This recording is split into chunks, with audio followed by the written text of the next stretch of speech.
وما من دابۃ فی الارض، اور کوئی زمین میں چلنے پھرنے والا جانور یا جاندار نہیں ہے، ولا طائر یطیر بجناحی، اور نہ کوئی پرندہ جو اپنے پروں سے آسمان میں اڑتا ہے، یعنی آسمان میں جتنی مخلوقات ہیں اڑنے والی یا زمین پہ جتنے جاندار آباد ہیں،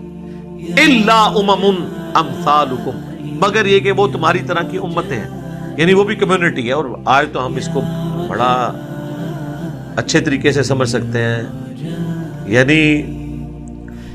چیونٹیاں ہیں، ان کا اپنا ایک جہان ہے، تتلیوں کا اپنا جہان ہے، پرندوں کا اپنا جہان ہے، پاپوں کا اپنا جہان ہے، ٹھیک ہے، ساروں کے اپنے اپنے جہان ہیں۔ تو وہ آرگنائز طریقے سے رہتے ہیں، فیملیز کی شکل میں رہتے ہیں۔ ایون آپ پرندوں کو اڑتے ہوئے دیکھیں، آپ دیکھیں وہ وی کی شکل میں ایسے اڑ رہے ہوتے ہیں تاکہ ہوا کو چیرنا ان کے لیے آسان ہو، اور ایک پرندے کے پیچھے دوسرا پرندہ ہوتا ہے، جو اگلے والے نے محنت کی ہے تو وہ تھوڑا سا ایئر کا جو وہ فلو اچیو ہوا ہے نا آسانی کے لیے، وہ پچھلے والے کو ٹرانسفر ہوتا ہے، اس کا اتنا زور نہیں لگتا، اس سے پیچھے والے کا اس سے کم زور لگتا ہے، اور پھر اپنی جگہ بھی بدلتے ہیں، کیونکہ سب سے آگے جو ہوتا ہے نا اس کا زور زیادہ لگ رہا ہوتا ہے۔ جس طرح آپ نے وہ میت اٹھائی ہوتی ہے نا، بار بار بدلتے ہیں کیونکہ لوڈ آتا ہے نا، جب کوئی تھک جاتا ہے نا تو وہ پھر دوسرا آگے پیچھے جھکتا ہے، اس طریقے وہ پرندے بھی جو اگلے والا تھک جاتا ہے نا وہ پیچھے آتا ہے، پیچھے والا آگے ہوتا ہے۔ تو وہ پورے آرگنائز طریقے سے، اور اللہ نے ان کو سکھا دیا، دیکھیں ہزاروں کلومیٹر کا سفر کرتے ہیں۔ یہ سرخاب جو یعنی رشیا میں جب برف باری شروع ہو جاتی ہے سائبیریا میں، تو وہ سردیوں میں وہ پرندے یہاں پہ آتے ہیں پاکستان میں، آپ دیکھیں پنجاب میں آپ کو نظر آئیں گے، ہزاروں کلومیٹر کا سفر وہ بغیر رکے ہوئے کرتے ہیں، اس میں وہ سوتے بھی ہوا کی سٹریمز پہ ہیں، اور ایسی سٹریمز انہوں نے یعنی اللہ نے ان کو سکھا دی ہوئی ہے جس میں ان کو پر اتنے نہیں مارنے پڑتے، کافی دیر تک وہ گلائڈ کرتے رہتے ہیں ایسے، اور وہ پر آپ ہاتھ میں پکڑ کے دیکھیں نرم، ایک بوئنگ جہاز کے پر ہیں، اس کو تو اڑانے کے لیے اس کی مینٹیننس کرنی پڑتی ہے، اس پہ رنگ کرنا پڑتا ہے، اس کے ریوٹس دیکھنے پڑتے ہیں، 8000 کلومیٹر کے بعد دوبارہ سے اس میں فیول ڈالنا پڑ جاتا ہے،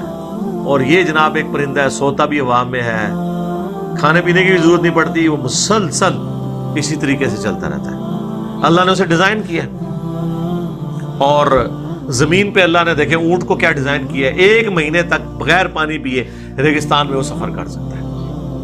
پانی پینے کی ضرورت ہی نہیں، اس نے سٹور کیا ہوا ہے اندر، اور یہ نہیں ہے کہ اس نے کوئی ٹینکیاں سٹور کی ہیں، بس جتنا اس نے تھوڑا بہت اس کو یوز ہے وہ کرتا ہے، اس کو ڈیزائن اللہ نے اس کے لیے کیا۔ تو اللہ تعالیٰ ہمارا یہ سب کے سب امتیں ہیں، ان کے اپنے اپنے یعنی کمیونٹیز میں رہتی ہیں، اور انسان بھی ان میں سے ایک ہے، سب کو اللہ نے پیدا کیا ہے۔ ما فرطنا فی الکتاب من شیء، اور ہم نے اپنی کتاب یعنی لوح محفوظ میں کسی چیز کو نظر انداز نہیں کیا ہوا۔ ثم الی ربہم یحشرون، اور پھر اس کے بعد سب کے سب اٹھائے جائیں گے اپنے رب کے حضور، چاہے انسان ہے، جن ہے، جانور ہے، سب اللہ کے حضور پیش ہوں گے۔ حتیٰ کہ صحیح مسلم میں حدیث ہے کہ دنیا میں اگر کسی سینگ والی بکری نے بغیر سینگ والی بکری کو مارا ہوا تو قیامت کے دن اللہ تعالیٰ ان کو بھی زندہ کر کے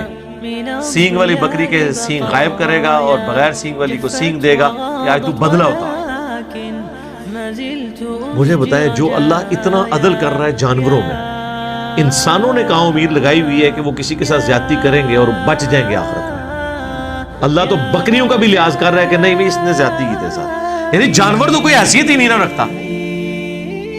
اس کائنات کا کلائمیکس تو انسان کی کریشن ہے نا، تو آپ دیکھیں اگر بکری کو بدلہ دلوایا جائے گا